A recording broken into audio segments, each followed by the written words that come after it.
How about that? If we could begin to gather, please, we're going to start. We're just a moment or two late, and we'd like to get started.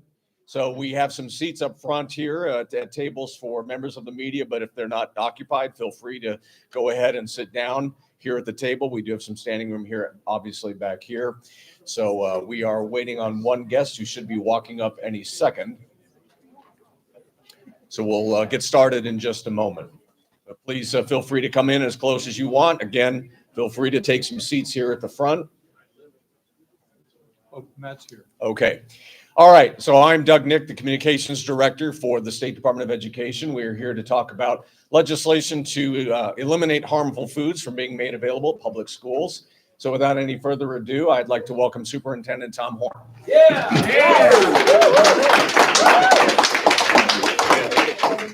Thank you all for coming. We have organized this press conference to support Representative Bianciucci's bill to require that food served in schools not have harmful ingredients and ingredients that can affect neural behavior in students as determined by scientific studies. I want to thank Turning Point Action Director Chris Chavez, who will speak later, and Turning Point leader Charlie Kirk for the impressive organizing they have done on this issue. I also want to thank Representative Matt Gress and Senator Janae Champ and Brian Sykes of the Foundation of Government Accountability, who will also speak later. Somebody's going to clap for them? And I want to also recognize we have a few other legislators here, Senator David Gowan, Representative Lisa Frank, Representative Justin Wilmoth, and Marco Carbone. Do you want to all wave at us? I think they're behind us. They're behind us, okay. We'll shout at you from behind. There you go. The ingredients that are subject to the bill, because scientific evidence shows that they can affect neural behavior in students, are potassium bromate, profylparaben, titanium dioxide, brominated vegetable oil, yellow dyes 5 and 6, blue dyes 1 and 2, red dyes 3 and 40, and green dye 3. I have been on a long crusade for healthier foods and drinks in our schools, which studies have shown affect academic performance. In 2006, almost 20 years ago, I succeeded in getting sugared soda out of all of our school vending machines.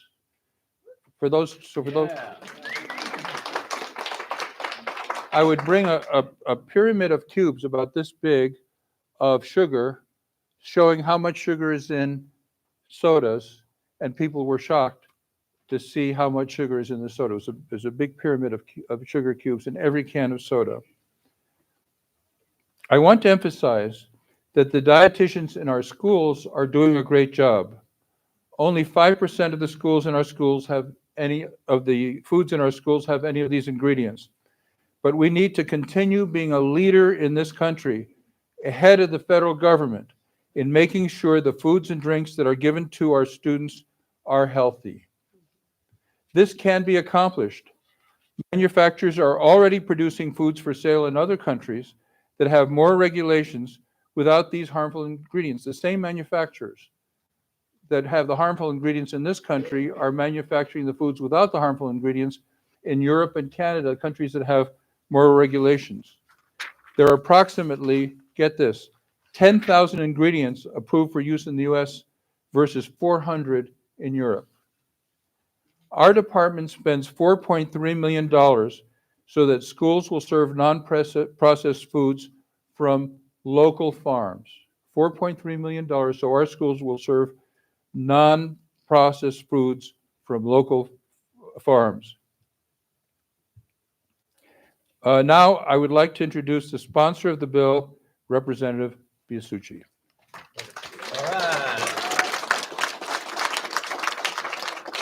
All right, thank you guys. First, I just want to thank everybody for being here. This is an incredible turnout, and I think it shows everybody how much we care about this. You know, whether you're a soccer mom, you're a dad, a teacher, a celebrity like Rob Schneider, everybody cares. And I think that is so important, and it really speaks volumes on why we believe that we need to make sure our children are getting the best food possible, especially in our school lunches. So, this kind of started, I was in Italy last summer with my family. My family is from there, and I spent about a month there.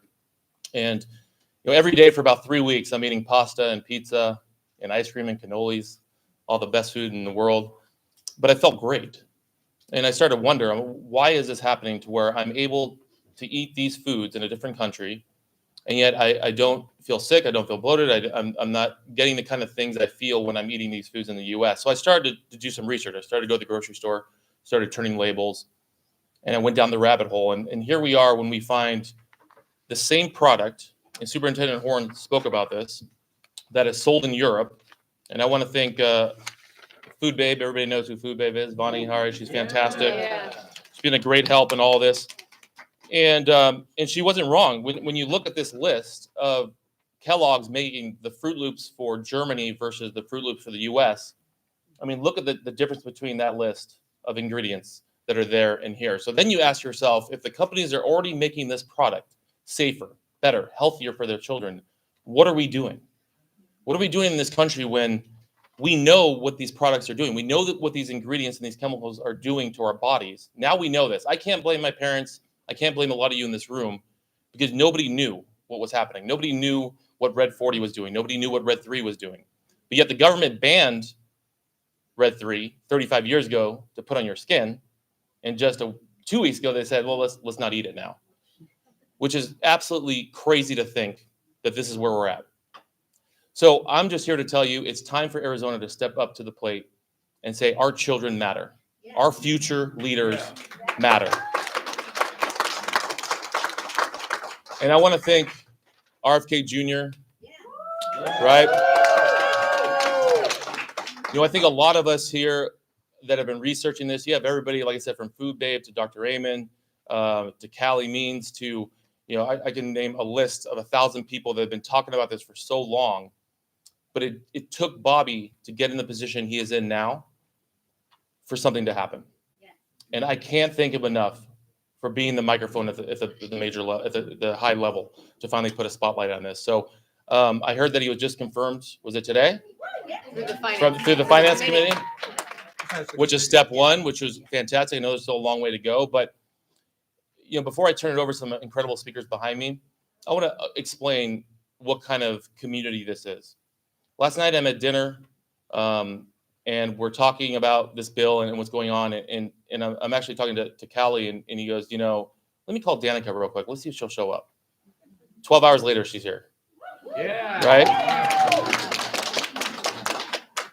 Rob, this guy I've spoken to 3, 4, 5 times on the phone.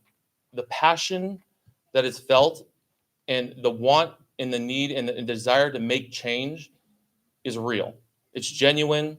It comes to the point of there's no financial benefit for this. This is about doing what's right for the people of Arizona, for the country, for our children. This is what I love most about this. I've never seen people come to the table without even asking a question or batting an eye. They just said, how do we help? How do we get this done? I'm 100% behind you. That's what I love about being a state legislator, being in this position. We're going to make change. And I appreciate all of you getting behind me and making this happen and getting behind us to make this happen. So thank you guys all so much for being here. This is step one. We have committee today. I'm confident this will pass. And I want to turn it over to some great people who are going to talk a little bit more about why this is so important to them. So thank you guys so much. I appreciate you.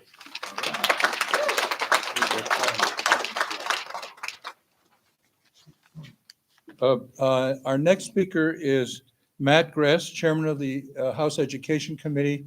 He's my representative. Oh, I want to mention something else first. Some of the data I gave you, I got from the confirmation of Robert Kennedy that I watched on C-SPAN. So some good things do come out of confirmation hearings. Not much, but some good things.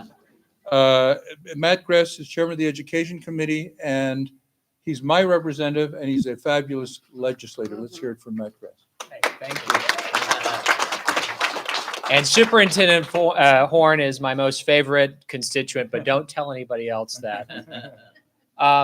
Thank you, Representative Biasucci, and thank you all for being here and bringing this issue of utmost importance to the attention of our state. And certainly this has been a topic that has gripped the country as we deal with the health of our nation.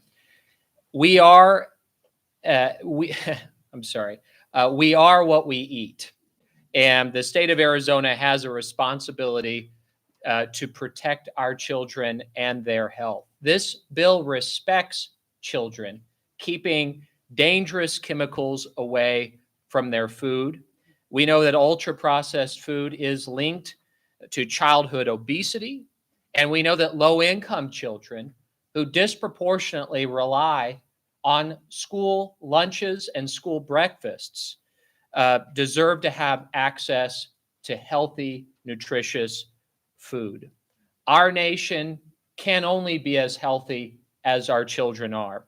And Superintendent Horn mentioned some of these chemicals in our food. And I just wanted to briefly hit on the deleterious impacts of them. Potassium bromate linked to renal cancer, paraben linked to breast cancer, titanium dioxide associated with tumor development and inflammation, identified as a particular concern when consumed by children.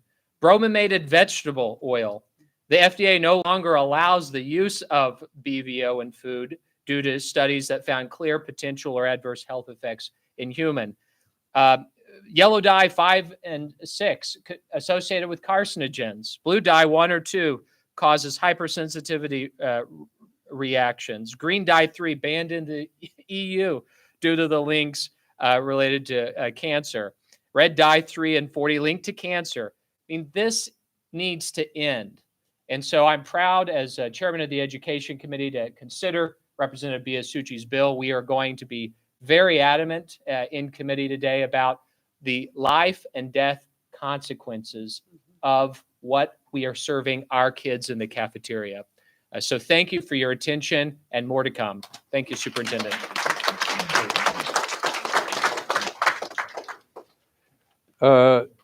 The next speaker is Senator Janae Shamp, with whom I've worked very closely on parental choice.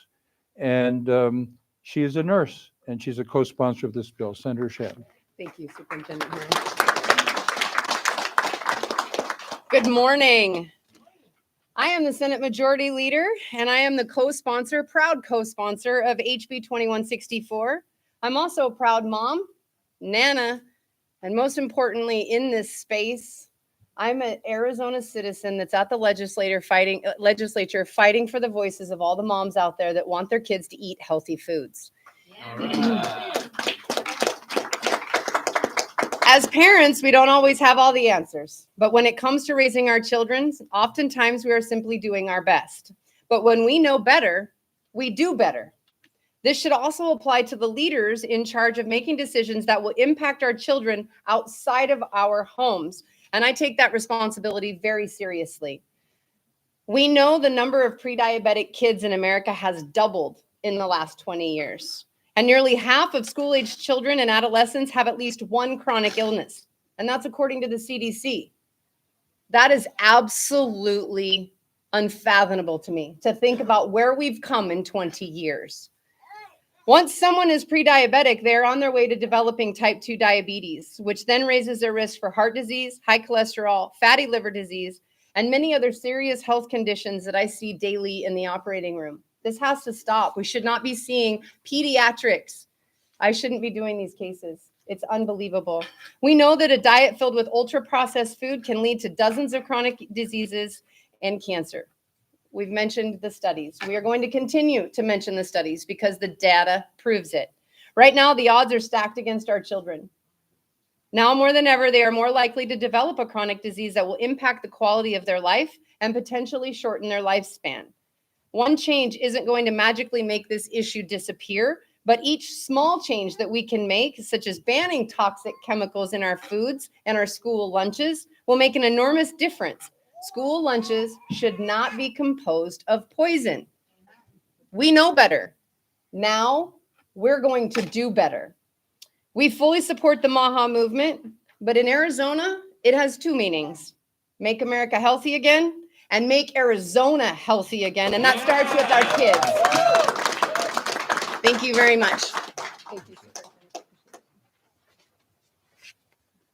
Our next speaker is from Turning Point, and Turning Point has done an absolutely fabulous job of organizing around this issue, especially very large numbers of mothers on this issue. How many of you are here today from Turning Point? Let's hear from you. So the organizer of all of this action that I'm talking about is Chris Chavez, Turning Point Action Director of Coalitions. And let's hear it for Chris Chavez. Easiest right here. Good morning. Good morning. Good morning. All right, is the microphone working now? Yeah, awesome. Well, good morning, everyone. My name is Chris Chavez. I'm working with Turning Point Action and our coalitions and alliances here in Phoenix, Arizona. Again, thank you all so much for being here. There is so much opportunity here in Arizona to make a difference, not just in everyone's lives, but specifically our kids' lives. There's a lot of mama bears out there that helped us save this country in 2024. Give it up for all the mama bears out there. One of our biggest coalitions is our Moms Coalition, not just in Arizona, but statewide as well. And all those moms showed up in 2024 to save their families' futures and our futures as well. So again, thank you, mama bears. I also want to give a huge shout out to all of our Turning Point Action staff that's out there building these coalitions on the ground. Without you guys, none of this would happen. We got Joseph in the East Valley. Give it up for Joseph. He's building these coalitions from the ground up. We've got Alyssa. I'm not sure where Alyssa is. Alyssa's back. She's behind me. She's buried back there. And of course, we have Jacob over in Scottsdale building our Scottsdale Healthy Americans Coalition. When Katarina White came to me and said, we're introducing this bill, there's so much potential here. We want Turning Point Action's help. I had to jump all over it because it was a perfect storm. We were going and launching our Healthy Americans Coalition right as this bill was being put together. So the timing couldn't have been perfect. Divine intervention, if you want to call it that. The Healthy Americans Coalition stands for everything this bill encompasses. That's making sure that we're taking these chemicals, additives, and harmful dyes out of our kids' school lunches, not just in Phoenix, but across the state. Now, I'm a victim of Michelle Obama's school lunch program. Trust me, I grew up during that time. I remember it. It was a tough time here in Arizona, in public schools, I should say. And I remember thinking this isn't necessarily the right approach, just banning everything all at once. But this right here, this bill, HB 2164, this one is going to be able to take away these tiny. It's going to chip away at our school lunch programs. It's not necessarily going to replace these things, but it's going to go and take the chemicals and harmful chemicals out of these foods that our kids are eating. So I just want to say we have so much support, not just at Turning Point Action, but all of our volunteers, all of our people who go and make this happen. We have 3,500 coalition members nationwide, hundreds and hundreds of them, if not thousands, right here in Arizona.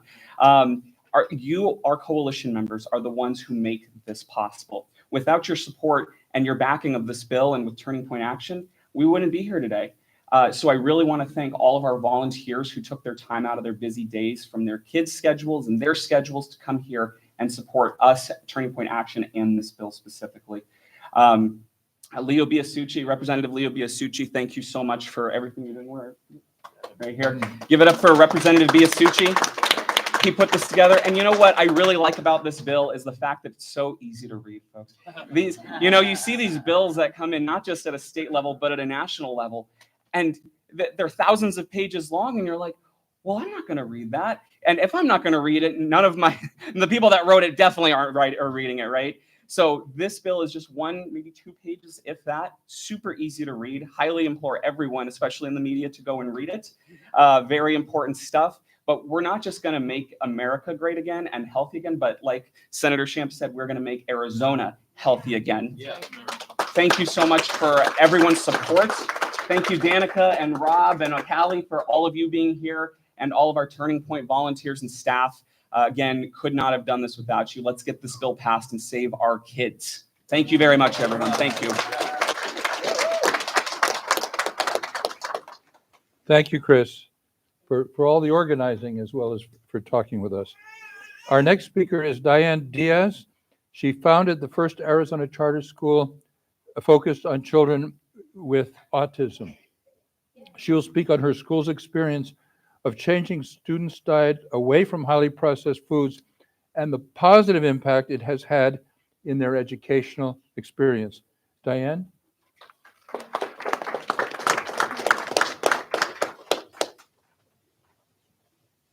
Thank you, Superintendent Horn, and I'm so excited about this bill. I've never been more excited about any bill.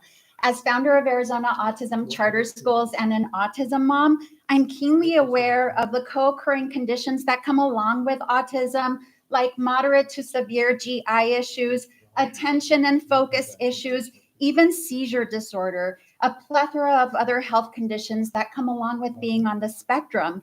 It is so sad for me as an autism mom and school leader that the school lunches are not good or optimal for our children's health. We are, in addition to being an autism-focused charter, we're a Title I school, meaning that more than half of our kids qualify for free or reduced lunch. But I honestly don't feel good about feeding the kids that lunch and that breakfast every single day, because it is honestly something that I myself would not eat, nor would I give my child. We have seen how at least 40% of kids who do dietary interventions and elimination diets, and not excessive elimination diets, just omitting this kind of junk, improve attention, focus, sleep, attendance in school, overall wellness, and engagement. So why wouldn't we make this the norm and not the exception? What's super sad is that when parents at our school decide that they want to improve their child's diet to improve behavior, they have to opt out of the school lunch.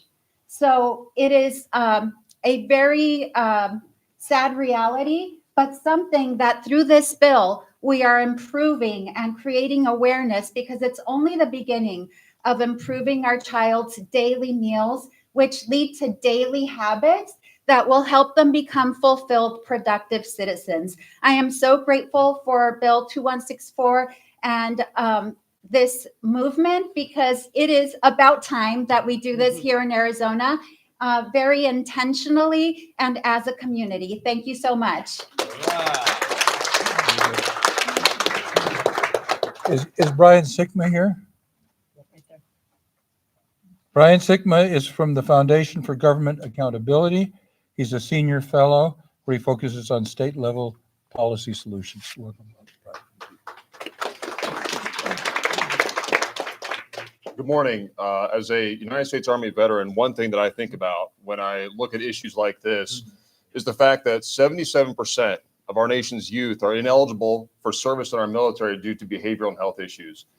In the early 1960s, President John F. Kennedy identified public health and fitness as a national security imperative. And now, as RFK Jr. is poised to become the next head of HHS in Washington, it's a phenomenal time to highlight the fact that these are matters about our nation's future and our ability to secure our future. And so I want to thank Representative Biasucci for bringing this bill forward. This is something where Arizona is absolutely leading the nation. I have the privilege of working with legislators in a number of states, and I can say for a fact that Arizona is at the forefront of this fight. And it's exciting to see what's going to happen later today. And so in the fight to make America healthy, let's see Arizona lead the way. Okay, I'm going to ask Representative Biasucci to come back. He's going to introduce a few more people, and then we're going to conclude with an actual celebrity. Real life. I think I have my SAG card, but I am not an actual celebrity. I have a lot of background roles that I don't even know if you can see me in these movies. But anyway, when I got back from Italy, I got a phone call from Jake Hinman, who's in the crowd right now, and he called me and he saw my post about all the Italy foods, all the foods I took a picture and I made a post on Twitter, and he goes, "Let's do this. Let's join together. Let's make this happen." And now here we are. And then I found out the role that his wife has. So I'm going to bring up Julie Hinman. She's actually the owner of Functional Medicine Practice, and she's really I wanted to make sure we had somebody who was involved with nutrition and understands this part of the industry and why these guys are doing what they're doing to our children. So if everybody can please welcome Julie Hinman. I appreciate it. Thank you. And what a wonderful time to see all of you so excited about health and nutrition. This, as a healthcare provider, it just warms my heart to know that others are invested. And I think one of the most impactful reasons is because we're all seeing the consequences of this as an insidious, it's been rolling for decades and growing.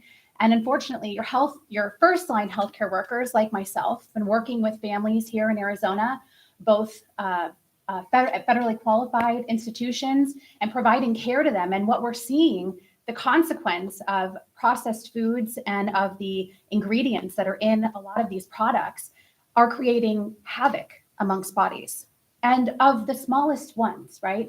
Parents, we go, I have 3 children myself. We go to the store, we buy food, right? We live in such a wonderful country where we can provide for our children. We bring these things home. In many cases, I feel the parents are just completely unaware. We provide them to our children, not knowing that they're driving chronic disease. A lot of what's been shared with you, but what we're seeing is things like prediabetes, diabetes in children, fatty liver disease, type 2 diabetes, obesity. And we know that a couple of important statistics for you of children who end up being diagnosed with a condition like obesity in childhood, they go on to continue that diagnosis into their adulthood. What happens to these individuals? They then bear unhealthy children as well. And this process continues. So we must take action to protect our children and the most vulnerable under our care, and educating parents and consumers that these are just not things that we should have inside of our homes, unfortunately. As a mom, I want to know that I can send my children to school and that they're okay to eat lunch. At this point, that is not something that I trust, because I saw firsthand during the pandemic what my son brought home. And it was not healthy. It was not something that I would have ever provided in my house. And unfortunately, as parents, how do we share this with our kids? How do we begin educating that the stuff that they're being fed in schools where they're supposed to be protected and cared for is not actually safe for them and is harming them? That's a very difficult conversation to be having with, again, our most vulnerable. I'm excited for where this is going. I look forward to seeing what the impact that it has.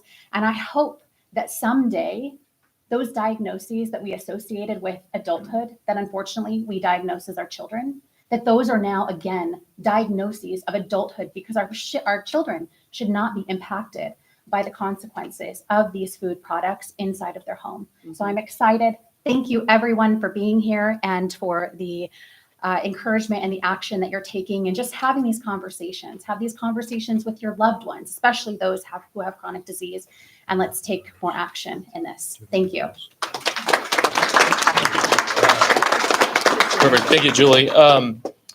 Next up, I had a bill actually yesterday in committee about trying to remove some of these really bad foods from our SNAP program, like soda. And so when I was told about Callie Means, he was gracious enough to come in and testify yesterday. Very passionate, to a point where he got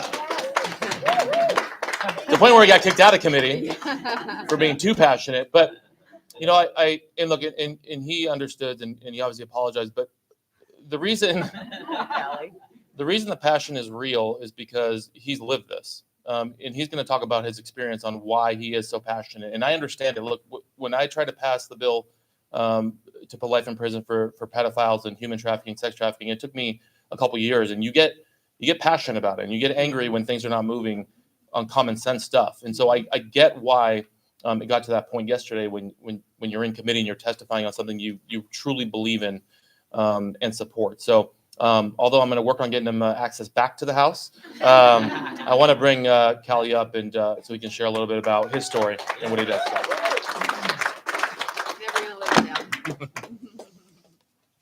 It's my son's third birthday today. And I am passionate because I think, as Bobby Kennedy has framed, as so many leaders behind me have framed, we're at a moment where we're recognizing we're at a existential moment for kids. This contains crude oil. That's what these food colorings are, crude oil. They are unambiguously connected to mass behavioral and neurological issues for kids. And this crude oil derived food colorings, which don't cost more, they just have data showing that the neon colors make kids want to buy it 20% more. These are not allowed in any other developed country in the world. And yesterday, and I'm sure today at the hearing, you have food industry lobbyists saying that these ingredients are healthy for children. They are using studies from the NIH that are also funded by the food company. Just last year, an NIH-funded nutrition study, which is also funded millions of dollars by food companies, said that Fruit Loops were healthier than grass-fed beef for kids and healthier than eggs. That is the nutrition guidance that's coming out of our health authorities. I've been working with Bobby Kennedy, and no matter what side of the aisle you're on, he is the most popular cabinet appointment in America right now. I think he's the most important cabinet secretary in modern American history, and he has brought an unimpeachable message forward, which is that we can no longer go on as a society when our largest industries are predicated on addicting kids to ultra-processed food. And that's what we're doing, folks. The ultra-processed food industry was created by the cigarette industry. Nobody knows this.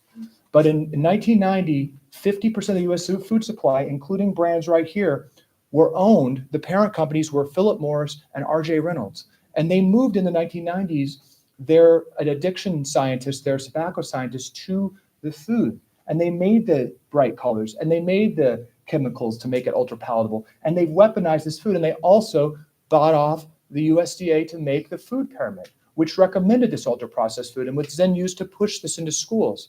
They've sold off those companies, but this was all created by design. So we have a food industry that's addicting kids and rigging laws. This is not a free market that we serve this crap at school. This is a rigged market. This is a rigged market that we have these chemicals. So they've bought off the food industry and then our healthcare industry. There's many good people in the healthcare industry. There's many people saving lives. We should be proud of a lot of things in our healthcare industry.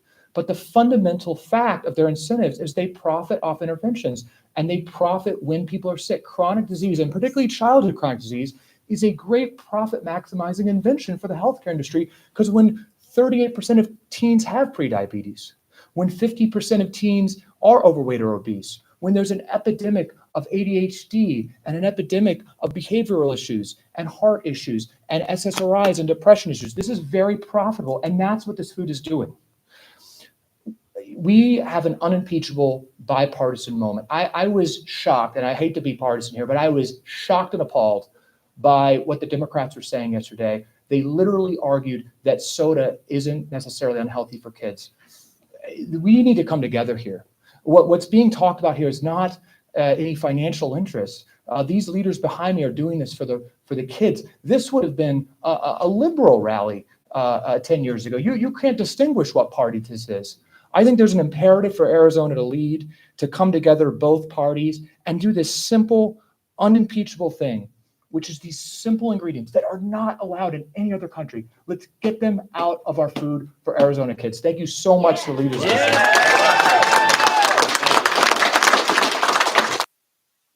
Passion, right? Yeah. It's great. Hold on. I don't see it don't work. And we'll do that for now. Perfect. And like I mentioned yesterday, when we were at dinner and Kelly told me that he was going to call Danica Patrick, and I said, wait, the race car driver? Like the NASCAR? He's like, oh, he goes, she loves this. She's passionate about this. And she would love to come and talk about why this is so important for this country and for the state of Arizona. So everybody, Danica Patrick. Thank you. And thank you so much, Callie, for texting me at 8 last night and asking if I could be here today. And I, of course, then needed details because I was flying out today. I'm like, I think I can make it happen. But thank you. I'm honored to be here. Politics is a little bit of a new arena for me. And as things were heating up a year ago, I can tell you first and foremost that the health movement, that MAHA was absolutely a driving force for me. It's nonpartisan. Everyone should agree. This should be an easy bill to pass. This is very straightforward. We are the party of common sense, which is remove the junk, remove the toxins, remove the dyes. It has no place. But health, I think that it's completely inseparable to say that MAHA and MAGA are in any way separated, because the only way that you can actually make America great again is that you feel good.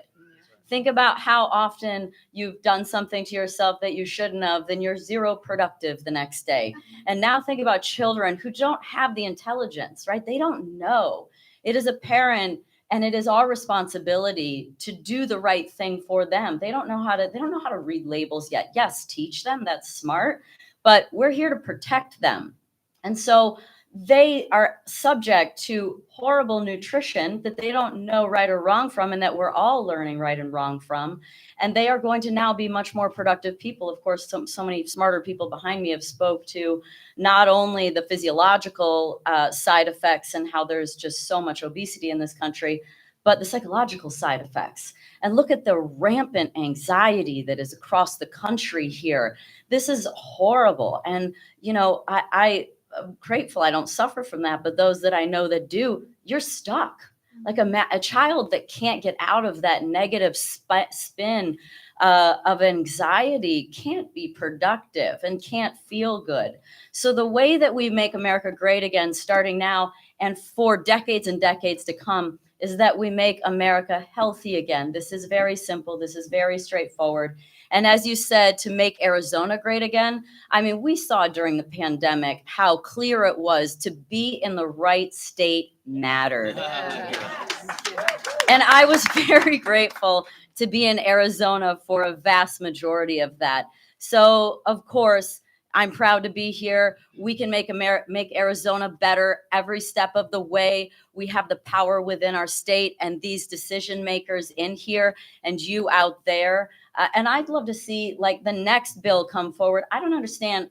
This is the cheap stuff, but they need a giant factory, right? What about the stuff you pull out of the ground?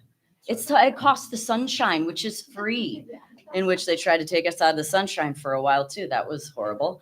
But what if we get to the point where we then now are able to actually help our local farmers and help them provide the food for our schools? Like there is bill after bill that could get passed moving forward, where we not only just get rid of the junk, but we actually give them life force energy. And that's when we make America even greater than it's ever been. Thank you. Yeah, and well done. And I want to really quick touch before I come to the last speaker. I want to give credit to Dr. Amen, another gentleman I met when I was in DC, and he provided me some graphs and just show. And it's funny, the cameraman, I don't know where he went. He was setting up the camera, but he actually came up to me before we started, and he goes, "I got to tell you what Red 40 did to my child."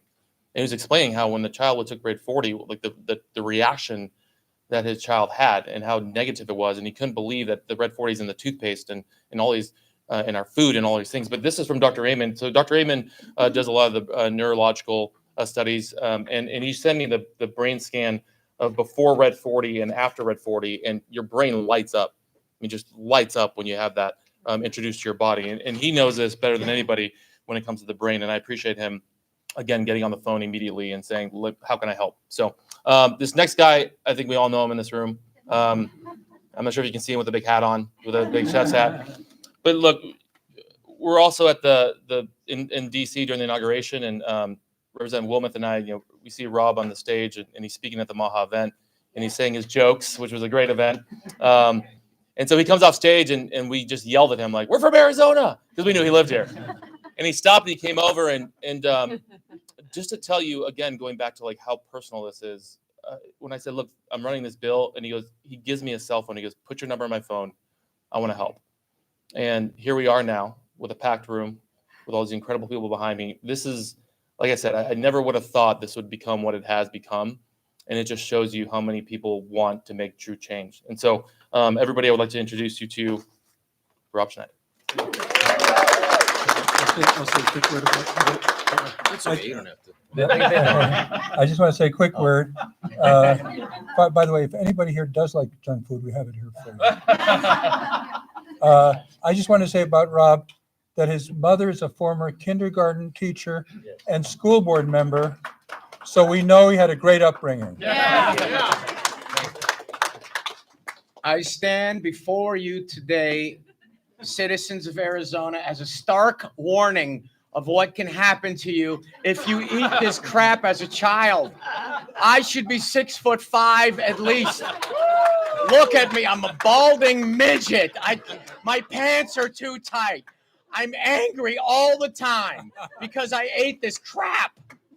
We can do better so this doesn't happen to your children. Now look, honestly, I did eat this crap, and it did happen to me. I'm totally serious. We have our schools now. If you go to the nurse's office, I remember when I used to go to the nurse office to get out of school or get out. She was just sitting there by herself. She wasn't on her phone. They didn't have phones, but she didn't have. There was no medication, and there was no other kids in there. Maybe a kid got a Band-Aid. Now, if you go in there, it is literally like some sort of triage tent where they have like kids, and there's like which drawer, and they have. It's too much, and it is what it is causing is preventable misery.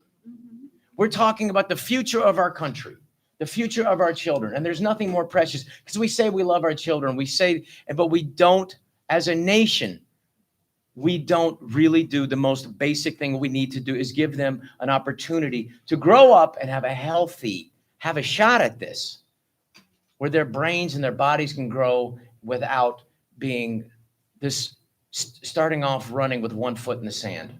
And that's what this bill is going to help do. But it's just the beginning, because how come Jamie Oliver can do it in England and we can't do it in the United States of America? We kicked out the Brits 200 and something years ago. But that's something we got to bring back. We have to do that. And if we don't get healthy, and as Bobby Kennedy says, if we don't get healthy, nothing else matters. He's right. Nothing else matters. What does it matter?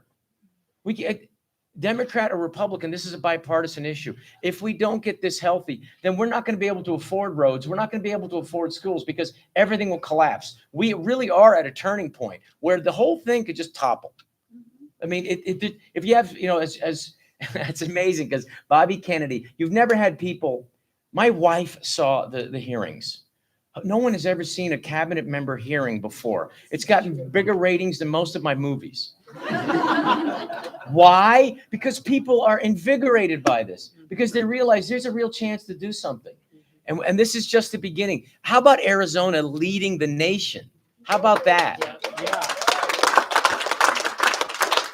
Like Danica said here, I moved here during the pandemic because I knew that Arizona was freer. I knew that Arizona was going to not be as, well, California. And I love California, but they really have taken a back seat. And it's a shame because California used to lead the nation. Arizona can lead the nation now. And I really believe that. And we can do that in a way, stepping forward, that everybody can agree on is how do we make our kids and get them healthy. There's so many people that to thank here. Superintendent Tom Horn, thank you for doing this, because you're right. My mother was a school teacher for 30 years and a school board member, and she got more votes in our hometown than my Pilar. She was a Filipino, she was an American citizen, but from the Philippines. And she got more votes in her hometown than Clinton when she ran for the school board. Oh, And awesome. Nice. I'd like to thank, by the way, I'd like to thank Representative Leo for coming up to me at the inauguration. He said, if this bill passes, I don't know if I can say this out of school, but he said he's going to fly all of us to go to Italy with him so we can see and experience the food that he's talking about. Now, when we do this, and just to give you an idea, there's a great guy named Raymond Francis, Never Be Sick Again is one of his books. He was a dear friend of mine. He said, if sugar was going to be brought into as a new, what do you call it, like a new drug at the FDA, it wouldn't pass because it causes that much cellular problems. So that's like, what? So, I mean, it is crazy. Now, what we're going to need, because I would like this to be the beginning of having fresh food in gardens and literally farmers here in Arizona getting to schools. And here's the thing about the schools. They have great kitchens. They could cook the freshest food. And we have 2 chefs here, one of the world-class, I don't know if you guys know this, but you have some of the most kick-ass restaurants in the world right here in Arizona, right here in Scottsdale. And there are 2 chefs here who want to talk for a little bit. I'm going to put them on the spot here. This is Roberto Caballero and my good friend, Richard Rodriguez. Come up here for a second. These are the chefs who want to help out too.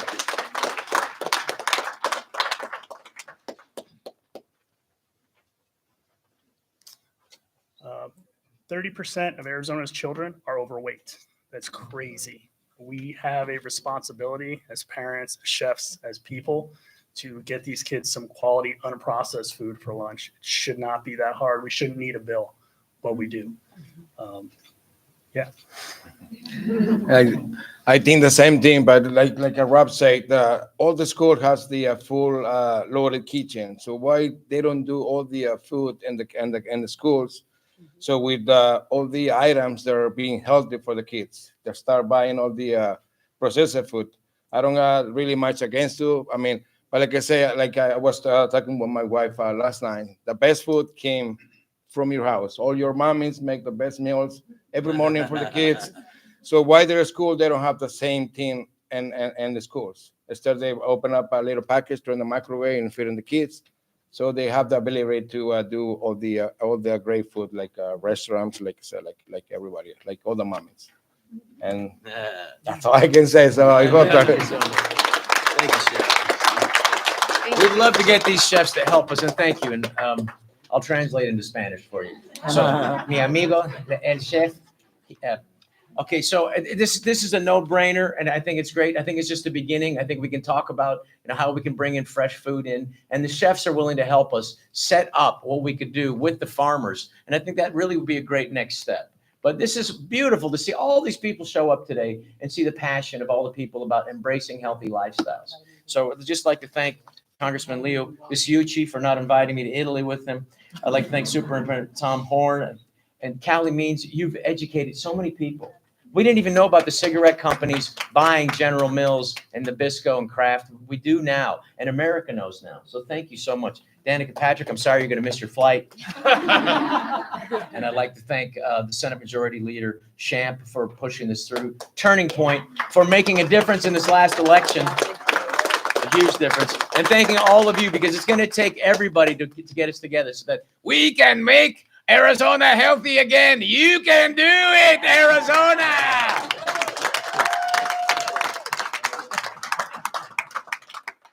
So the final item on our agenda is question and answer. I want to say to the press that are here today, thank you for being here. And if you have any questions, please direct them at Rob Schneider. Yes.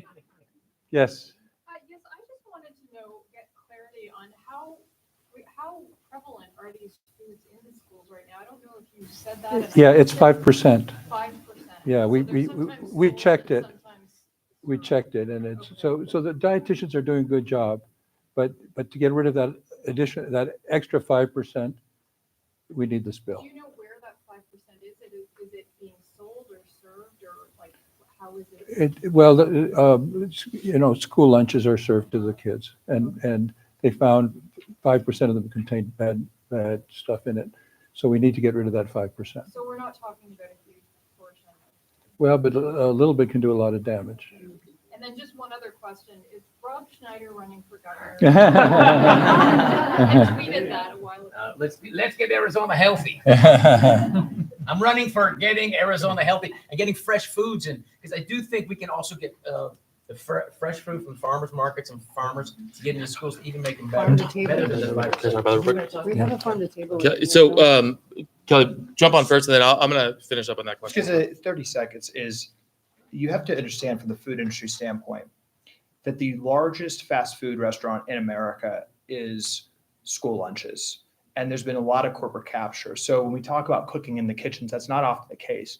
The USDA under Biden said that Lunchables were a healthy school food. And the CEO of Kraft said that actually the school lunch program, actually getting this processed food as meals, is the biggest growth area for the company. So it's not just the vending machines. Right now, you're actually disempowering through really top-down corrupt guidelines from the federal government. You're disempowering people at local schools. I think every school in Arizona, there's parents and there's chefs that want to help. I'm sure you guys want to help the local schools, want to make great meals. That's actually being really disincentivized from the current incentives. And there's a lot of processed food, including Lunchables right now, that are served to kids as ostensibly healthy meals. So I would also say the 5%, we have to just get wins and momentum. This is going to take a long time to change. We have an existential crisis here, but this is going to be a country-leading bill here. And I know the folks behind us, we get one win and we can keep getting more. There's a real sea change happening. And I think, that getting that 5% is a great start. May I add to the Yeah, 5%? From a medical standpoint, what I want you to understand is that while 5% seems like not much, what happens when these foods are consumed is actually happening at a greater level inside of the body. So when we talk about endocrine disruption. What is your endocrine disruption? That is your hormone system, right? We're giving small children who are dependent upon normally developing hormones endocrine disruptors.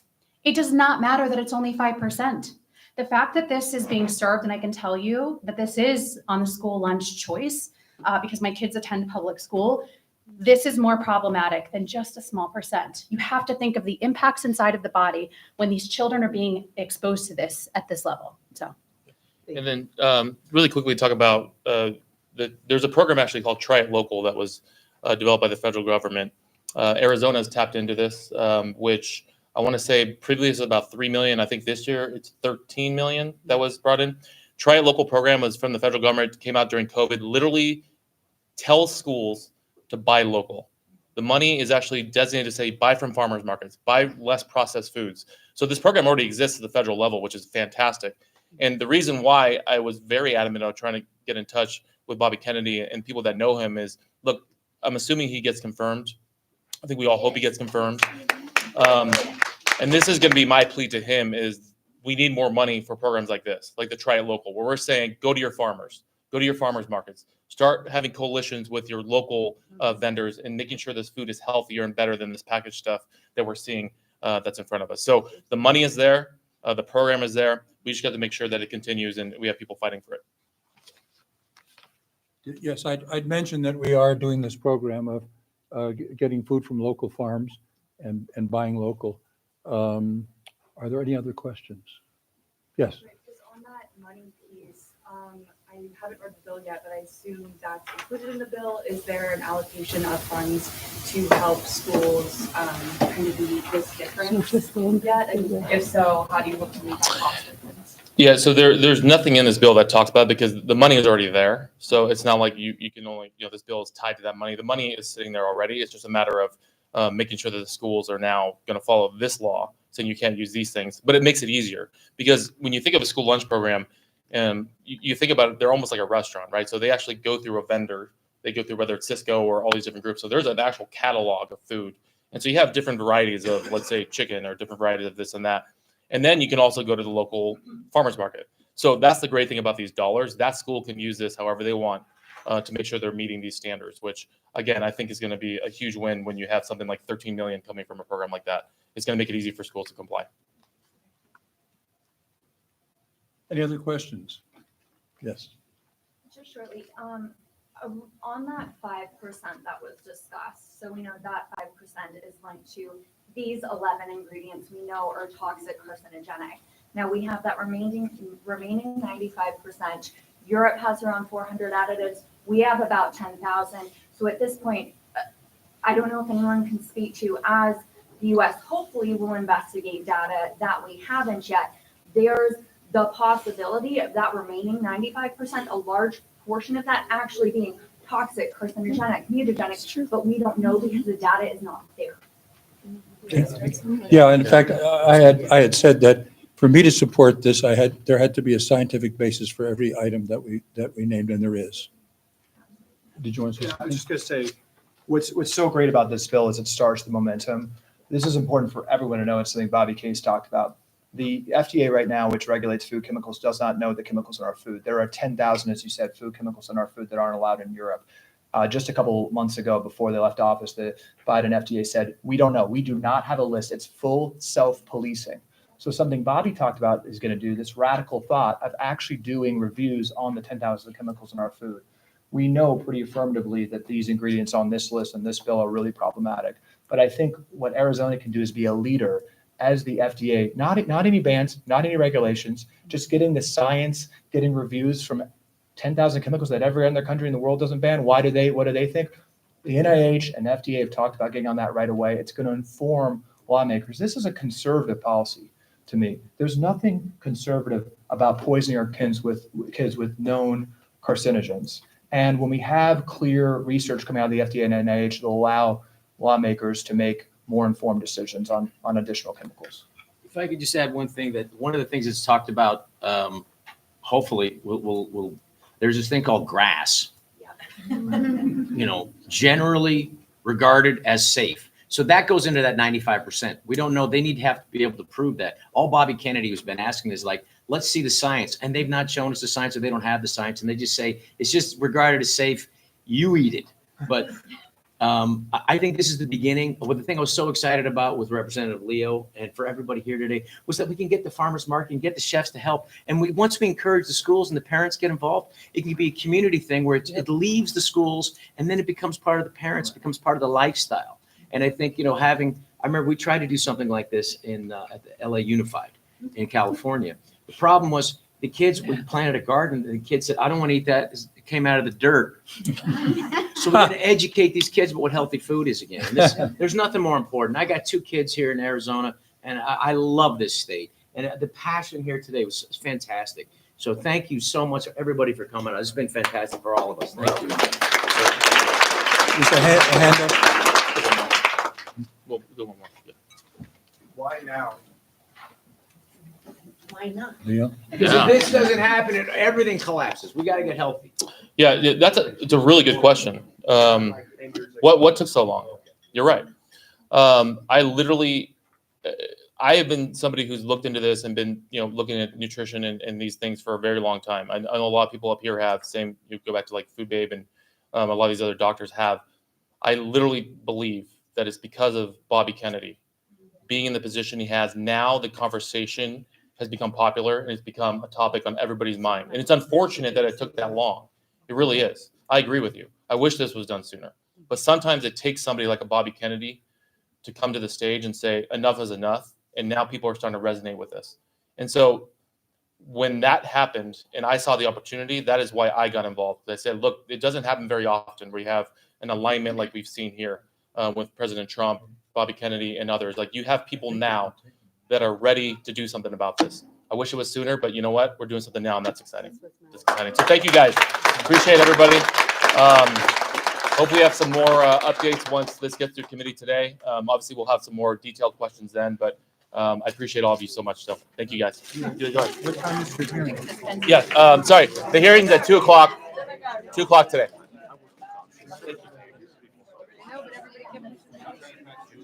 Thanks, Tom. Thank you.